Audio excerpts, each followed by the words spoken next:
السلام علیکم ورحمۃ اللہ وبرکاتہ۔ بسم اللہ الرحمن الرحیم، الحمد للہ رب العالمین، والصلاة والسلام علی رسولہ الامین نبینا محمد وعلی آلہ واصحابہ اجمعین، اما بعد۔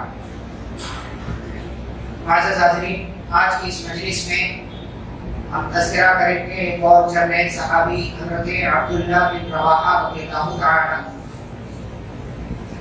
عبداللہ بن رواحہ رضی اللہ تعالی عنہ عام طور سے لوگ ان کے نام سے متعارف نہیں ہیں، لیکن بڑے عظیم صحابی ہیں اور نبی کریم صلی اللہ علیہ وسلم کو ان سے بڑی محبت تھی۔ ان کا نام کیا ہے؟ عبداللہ بن رواحہ بن ثعلبہ بن امرؤ القیس خزرجی، اور ان کی کنیت ابو عمرو یا ابو محمد ہے۔ مدینہ میں مسلمانوں کے یا اس سے پہلے کیا آپ کہہ لیں، دو مشہور قبیلے تھے، اوس اور خزرج۔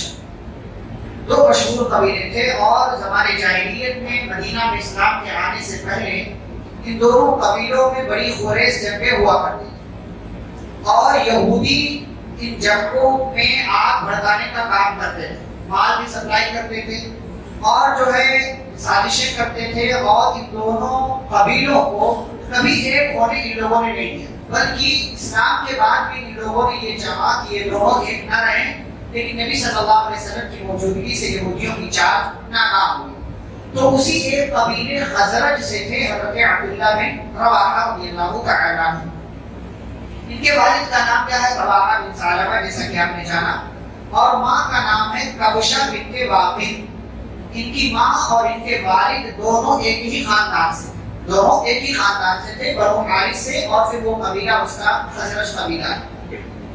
ان کے ایک ماں زاد بھائی، سگے بھائی نہیں بلکہ ماں کی طرف سے ایک بھائی تھے، ابو الدرداء رضی اللہ عنہ، مشہور صحابی ابو الدرداء رضی اللہ عنہ۔ یہ ان کے ماں زاد بھائی ہیں، ماں شریک بھائی ہیں، دونوں کی ماں ایک تھی، اور ان کی ایک بہن تھی۔ اس بہن سے ایک مشہور صحابی ہیں حضرت نعمان بن بشیر رضی اللہ تعالی، مشہور صحابی نعمان بن بشیر، جن سے وہ والی حدیث مشہور ہے جو آپ کئی بار سنتے ہیں کہ حلال واضح حرام واضح، اور ان دونوں کے درمیان کچھ ڈاؤٹفل چیزیں ہیں۔ تو نعمان بن بشیر رضی اللہ تعالیٰ ان کے بھانجے تھے، ان کی بہن کے بیٹے تھے۔ حضرت عبداللہ بن رواحہ رضی اللہ تعالیٰ عنہ نے اسلام کو قبول کیا۔ ان کی پیدائش وغیرہ کے تعلق سے مجھے کوئی جانکاری نہیں مل سکی کہ کب پیدا ہوئے، لیکن اسلام انہوں نے کب قبول کیا؟ آپ جانتے ہیں کہ نبی صلی اللہ علیہ وسلم کے مدینہ ہجرت کرنے سے پہلے مدینہ والوں سے کئی ایک اہم موقع پر نبی صلی اللہ علیہ وسلم کی کچھ میٹنگ ہوئی۔ اس میں سے ایک پہلی جو میٹنگ ہوئی حج کے موقع سے 6 لوگوں سے آپ صلی اللہ علیہ وسلم نے ملاقات کی۔ پھر آئندہ سال نبوت کے 12ویں سال 12 آدمیوں سے آپ صلی اللہ علیہ وسلم نے ملاقات کی، اور پھر نبوت کے 13ویں سال 75 مدینہ کے رہنے والے لوگوں سے آپ صلی اللہ علیہ وسلم نے ملاقات کی، اور ان 75 کے 75 لوگوں نے اسلام بھی قبول کر لیا، اور ان میں سے 75 لوگوں میں سے ایک نام حضرت عبداللہ بن رواحہ رضی اللہ تعالیٰ، جو کہ مدینہ کے تھے۔ تو مدینہ سے مشرکوں کے ساتھ یہ لوگ حج کرنے کے لیے گئے ہوئے تھے، اور جانتے یہ سب کس کی کوشش تھی؟ مدینہ میں اسلام کے سب سے پہلے مبلغ کون ہیں؟ مصعب بن عمیر رضی اللہ تعالیٰ۔ نبوت کے 12ویں سال جو دوسری میٹنگ ہوئی تھی 12 مدینہ کے لوگوں کے ساتھ، 12 انصاری صحابہ کے ساتھ، تو اس میٹنگ میں یہ فیصلہ ہوا تھا کہ ہم اپنا ایک مبلغ مکہ سے مدینہ بھیجیں گے جو آپ کے یہاں جائے گا، دعوت و تبلیغ کا کام کرے گا۔ تو مصعب بن عمیر رضی اللہ تعالیٰ عنہ گئے تھے، اور انہی کی کوششوں سے مدینہ کے اندر نبی کے آنے سے پہلے اسلام تقریباً ہر گھر میں کوئی نہ کوئی مسلمان ہو چکا تھا۔ تو 75 لوگوں نے نبوت کے 13ویں سال اسلام قبول کیا۔ ان 75 لوگوں کی اسلام قبول کرنے کے بعد نبی صلی اللہ علیہ وسلم نے ہر خاندان کا ایک سردار مقرر کر دیا۔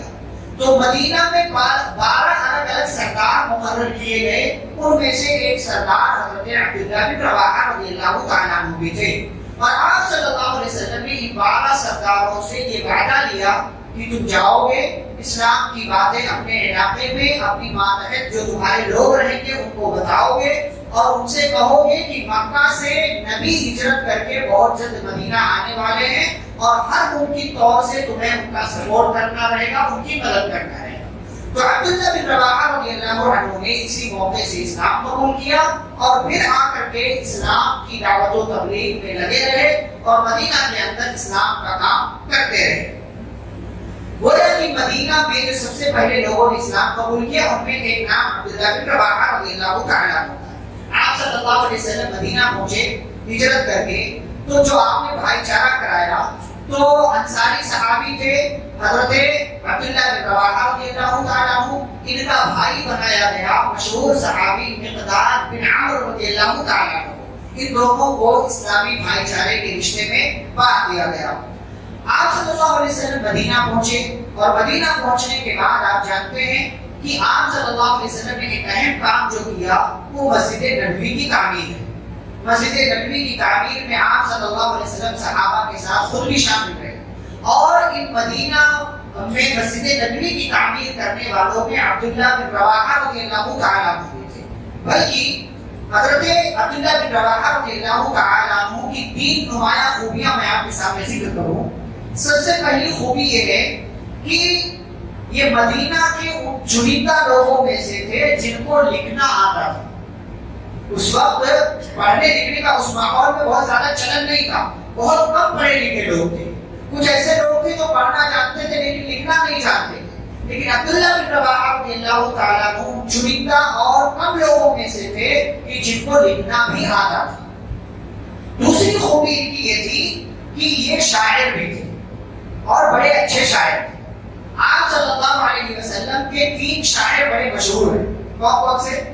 ایک تو عبداللہ بن رواحہ، دوسرے حسان بن ثابت اور تیسرے کعب بن مالک رضی اللہ۔ یہ 3 صحابہ شاعر رسول کے نام سے جانے جاتے ہیں، حضرت عبداللہ بن رواحہ، حسان بن ثابت اور کعب بن مالک۔ کعب بن مالک کو جانتے ہیں کہ وہی صحابی ہے جو غزوہ تبوک میں پیچھے رہ گئے تھے، ان 3 صحابہ میں سے ایک مشہور صحابی ہے۔ تو حضرت عبداللہ بن رواحہ رضی اللہ تعالیٰ عنہ شاعر تھے اور نبی صلی اللہ علیہ وسلم کے کہنے پر بعض دفعہ اشعار کہا کرتے ہیں۔ ان کا ایک شعر بڑا مشہور ہے، اللہم لا عیش الا عیش الآخرہ فاغفر الانصار والمہاجرہ۔ کیا مطلب ہے اس کا؟ کہ اے اللہ، زندگی تو صرف آخرت کی زندگی ہے، لہذا اے اللہ تو انصار صحابہ کو بھی معاف کر دے اور مہاجرین صحابہ کو بھی معاف کر دے۔ یہ وہ شعر ہے جو ہر صحابی کو معلوم تھا، یہاں تک کہ نبی صلی اللہ علیہ وسلم بھی اس شعر کو پڑھا کرتے تھے۔ مسجد نبوی کی جب آپ تعمیر کر رہے تھے تو تعمیر کرتے ہوئے جب پتھر اٹھا کر لایا جا رہا تھا تو اس دوران آپ صلی اللہ علیہ وسلم اس شعر کو پڑھا کرتے تھے۔ اور پھر جب جنگ خندق ہوئی تو جنگ خندق کے موقع سے جب خندق کھودنے کی باری آئی، تمام صحابہ خندق کھود رہے تھے، گڑھا کھود رہے تھے، آپ صلی اللہ علیہ وسلم بھی کھود رہے تھے، اس وقت بھی آپ کی زبان پر حضرت عبداللہ بن رواحہ رضی اللہ تعالیٰ عنہ کا یہ شعر تھا، اللہم لا عیش الا عیش الآخرہ فاغفر الانصار والمہاجرہ۔ اور ان کی تیسری نمایاں خوبی یہ تھی کہ کمانڈر اور سپہ سالار تھے، عظیم بہادر تھے، جنگجو تھے، ان کو لڑنا بہت اچھی طریقے سے آتا تھا۔ تو آپ صلی اللہ علیہ وسلم نے ان کی ان تینوں صلاحیتوں کا کئی موقع پر استعمال بھی کیا اور کئی موقع پر باقاعدہ آپ حکم دیتے تھے کہ عبداللہ بن رواحہ تم اپنے اشعار کے ذریعے کافروں کی مذمت بیان کرو، کافروں کی ہمتوں کو پست کرو، ان کے حوصلوں کو مار دو اپنے اشعار کے ذریعے۔ چنانچہ اپنے اشعار کے ذریعے یہ کافروں کی مذمت اور برائی بیان کیا کرتے تھے۔ آپ صلی اللہ علیہ وسلم کے ساتھ تمام جنگوں میں شریک رہے، جنگ بدر، جنگ احد، جنگ خندق، صلح حدیبیہ اور جنگ خیبر، تمام جنگوں میں آپ صلی اللہ علیہ وسلم کے ساتھ شریک رہے۔ اور ایک موقع ایسا آیا کہ جنگ بدر کے بعد جب کافروں نے یہ کہا تھا کہ آئندہ سال دوبارہ اسی موقع سے ہماری جنگ ہوگی جسے بدر موعد کہتے ہیں، تو آپ صلی اللہ علیہ وسلم جب آئندہ سال آیا تو آپ لڑنے کے لیے وعدے کے مطابق بدر نامی میدان میں گئے اور مدینہ میں اپنا نائب حضرت عبداللہ بن رواحہ رضی اللہ تعالیٰ عنہ کو بنا کر کے گئے ہوئے تھے۔ ایسے ہی آپ صلی اللہ علیہ وسلم نے خیبر میں ایک یہودی تھا، اسیر بن رزام نام کا، یہ بندہ بڑا بدماش تھا، مسلمانوں کی مذمت بیان کرتا تھا، نبی صلی اللہ علیہ وسلم کو برا بیان کرتا تھا۔ آپ صلی اللہ علیہ وسلم نے 30 صحابہ کا ایک چھوٹا سا لشکر بھیجا، اس لشکر کا امیر عبداللہ بن رواحہ رضی اللہ تعالیٰ عنہ کو بنایا اور یہ گئے اور انہوں نے اس یہودی کا کام تمام کر دیا اور فتح اور کامیابی کے ساتھ آپ صلی اللہ علیہ وسلم کے پاس واپس آ گئے۔ اب ان کی کمانڈری، ان کی سپہ سالاری ایک موقع سے اور ظاہر ہوئی جو ان کی زندگی کا آخری موقع تھا۔ آپ صلی اللہ علیہ وسلم نے جنگ موتا میں ان کو سپہ سالار بنا کر کے بھیجا اور 3 سپہ سالار جو آپ نے مقرر کیے اس میں تیسرے نمبر پر سپہ سالار ان کو بنایا زید بن حارثہ رضی اللہ عنہ، سب سے پہلے کمانڈر تھے، پھر جعفر رضی اللہ عنہ اور اس کے بعد عبداللہ بن رواحہ رضی اللہ تعالی عنہ۔ یہاں پر 2 چیزیں ذکر کرو۔ ایک چیز ان کے اشعار کے تعلق سے اور میں آپ کے سامنے رکھوں، اللہ تعالیٰ نے سورۃ الشعراء میں شاعروں کے نام سے مکمل سورہ ہے، 19ویں پارے میں آپ دیکھیں گے تو وہاں پر شاعروں کے تعلق سے کوئی اچھی بات اللہ نے نہیں کہی۔ اللہ نے کہا وَالشُّعَرَاءُ يَتَّبِعُهُمُ الْغَاوُونَ، یہ جو پوئٹس ہوتے ہیں، شاعری کرنے والے ہوتے ہیں، ان کے فالوورز اکثر گمراہ ہوتے ہیں۔ کیوں؟ اس لیے کہ یہ پوئٹس اور شاعر جو ہوتے ہیں وَأَنَّهُمْ يَقُولُونَ مَا لَا يَفْعَلُونَ، ایسی باتیں کہتے ہیں جس پر عمل نہیں کرتے، یا تو واقعات خرافات باتیں کہتے ہیں، مبالغے کے ساتھ کہتے ہیں، بڑھا چڑھا کر کے کہتے ہیں، یا کسی چیز کا شریعت کا مذاق اڑانے والی بات کہتے ہیں۔ تو اللہ تعالیٰ نے کہا یہ شاعر جو ہوتے ہیں کوئی اچھی بات نہیں کرتے۔ اب یہ آیت کریمہ نازل ہوئی تو حضرت کعب بن مالک، حسان بن ثابت اور عبداللہ بن رواحہ جو تینوں بڑے بڑے شاعر تھے، یہ تینوں بہت رونے لگے، ان کی آنکھوں سے آنسو بہنے لگے، رو کر ان کا برا حال ہو گیا۔ پیارے نبی صلی اللہ علیہ وسلم کے پاس پہنچے اور پورا ماجرا بیان کیا کہ اللہ کے نبی صلی اللہ علیہ وسلم اب تک ہماری ساری محنت بیکار ہو گئی، ہم شاعری کے ذریعے یہ سارا کام کر رہے تھے اور اللہ تعالیٰ نے تو ایسی بات شاعروں کے تعلق سے قرآن میں نازل کر دی۔ تو آپ صلی اللہ علیہ وسلم نے کہ اوپر اللہ رب العالمین نے انہی آیتوں کے آگے والا ٹکڑا نازل کیا اور فرمایا اِلَّا الَّذِينَ آمَنُوا وَعَمِلُوا الصَّالِحَاتِ وَذَكَرُوا اللَّهَ كَثِيرًا وَانتَصَرُوا مِن بَعْدِ مَا ظُلِمُوا۔ ہاں وہ شاعر اچھے شاعر ہیں جو ایمان والے ہیں، وہ شاعر اچھے شاعر ہیں جو نیک عمل کرنے والے ہیں، وہ شاعر اچھے شاعر ہیں جو اللہ کا ذکر کرنے والے ہیں، وہ شاعر اچھے شاعر ہیں جو اپنی شاعری کے ذریعے اسلام کی، مسلمانوں کی مدد کرتے ہیں اور اپنے اشعار میں گمراہیاں نہیں پھیلاتے بلکہ دین کے مطابق بات کرتے ہیں، اللہ اور اس کے رسول صلی اللہ علیہ وسلم کے مطابق بات کرتے ہیں۔ ایسے شعراء کی مذمت اور برائی اللہ نے بیان نہیں کی ہے بلکہ ایسے شاعروں کی اللہ نے تعریف کی ہے، تب جا کر کے یہ تینوں خوش ہوئے اور دوبارہ سے اپنے اشعار کے ذریعے نبی کی، مسلمانوں کی اور دین کی مدد کرنے لگے۔ یہ بات ہے ان کی شاعری کے تعلق سے۔ اب جب جنگی موتا میں صحابہ روانہ ہوئے تو جیسا کہ میں نے کہا تھا کہ مسلمانوں کی تعداد کتنی تھی؟ 3000۔ مسلمانوں کی تعداد کتنی تھی؟ 3000۔ اب جب یہ لوگ مدینہ سے نکلے نبی صلی اللہ علیہ وسلم کے حکم کے مطابق تو ان کو معلوم نہیں تھا کہ کتنی بڑی تعداد ہے وہاں سامنے رومیوں کی، عیسائیوں کی۔ نکل پڑے کوئی تعداد ہوگی کسی مطلب رومیوں سے جنگ کرنا چلو چلتے ہیں، لیکن جب موتا نامی مقام پر پہنچے یا راستے ہی میں ابھی تھے تو ان کو خبر ملی کہ 2 لاکھ کا لشکر ہے۔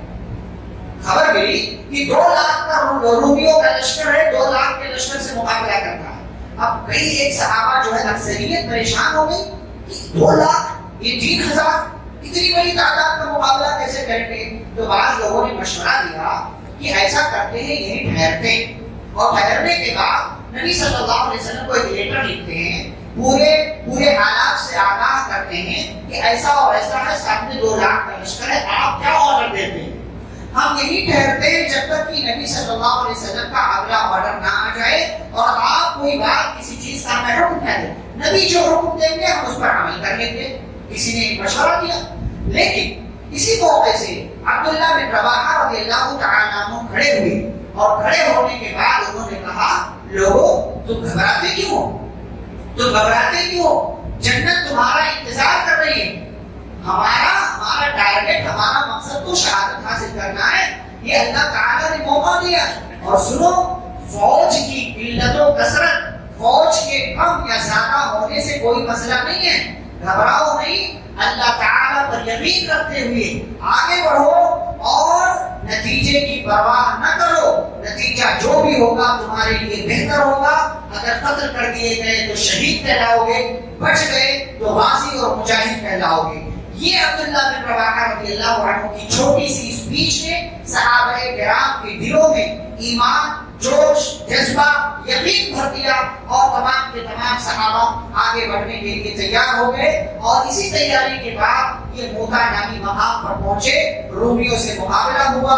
یکی بعد دیگرے زید بن حارثہ، جعفر بن ابی طالب اور عبداللہ بن رواحہ رضی اللہ تعالیٰ عنہ مجمعین شہید کر دیے گئے اور عبداللہ بن رواحہ رضی اللہ تعالیٰ عنہ کی زندگی یہاں پر ختم ہوئی. اور پھر اس کے بعد جانتے ہیں خالد بن ولید رضی اللہ تعالیٰ عنہ بچا کر کے پورا لشکر لے کر آ گئے. تو یہ عبداللہ بن رواحہ رضی اللہ تعالیٰ عنہ بڑی مختصر سی زندگی میں گویا کہ اسلام میں صرف 8 سال رہے، صرف 8 سال.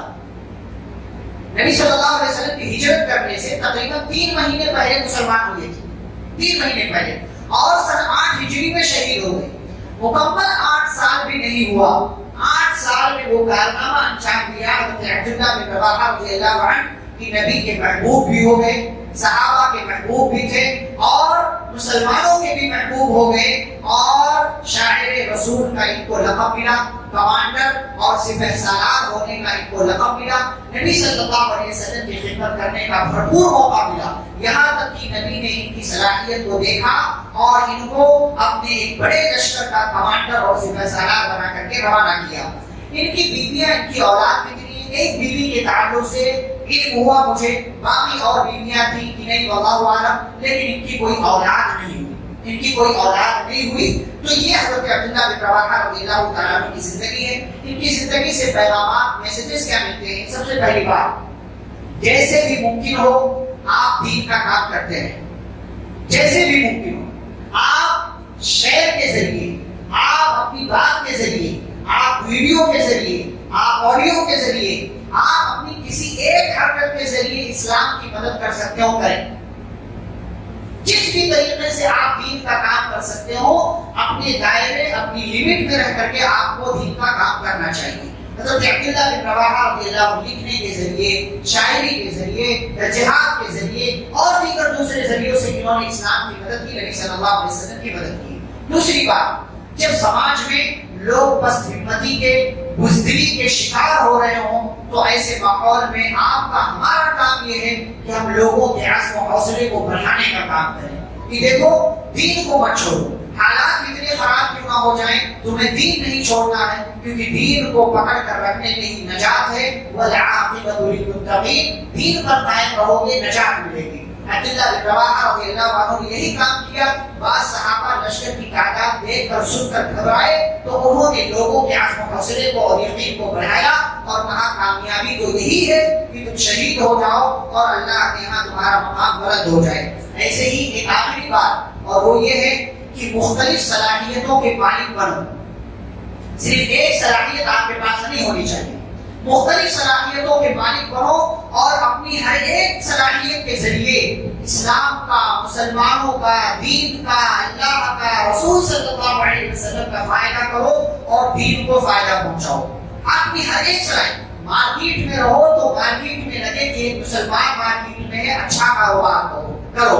ٹرین میں رہو، اچھے مسافر بن کر کے رہو. گھر میں رہو، اچھے انسان بن کر کے رہو. شوہر رہو، اچھے شوہر بن. جو بھی صلاحیت آپ کے پاس ہے، مختلف صلاحیتوں کے مالک بنو. حضرت عبداللہ بن رواحہ رضی اللہ عنہ کے اندر مختلف طرح کی صلاحیتیں تھیں اور اپنی تمام صلاحیتوں کے ذریعے انہوں نے اسلام کی مدد کی، مسلمانوں کی مدد کی اور ہر ایک صلاحیت کے ذریعے لوگوں کو فائدہ پہنچانے کا کام کرتے رہے. آپ کے پاس جتنی صلاحیت ہوگی اس کا جتنا صحیح استعمال کریں گے اتنا ہی مسلمانوں کا، آپ کے علاقے کا، دین کا اور دین کے ماننے والوں کا فائدہ ہوگا. تو مختلف صلاحیتوں کے مالک بنے. یہ صلاحیتیں آپ کو اونچا بنائیں گی، آپ کو اونچا مقام عطا کریں گی. اللہ رب العالمین سے دعا ہے اللہ ہم سبھی کو صحابہ کرام کا منہج اپنانے، ان سے محبت کرنے اور ان کے فہم، ان کی سمجھ کے مطابق زندگی گزارنے کی توفیق عطا فرمائے. آمین. صلی اللہ علیہ نبی کریم. سبحانک اللہم وبحمدک، اشہد ان لا الہ الا انت، استغفرک واتوب الیک. السلام علیکم ورحمۃ اللہ وبرکاتہ.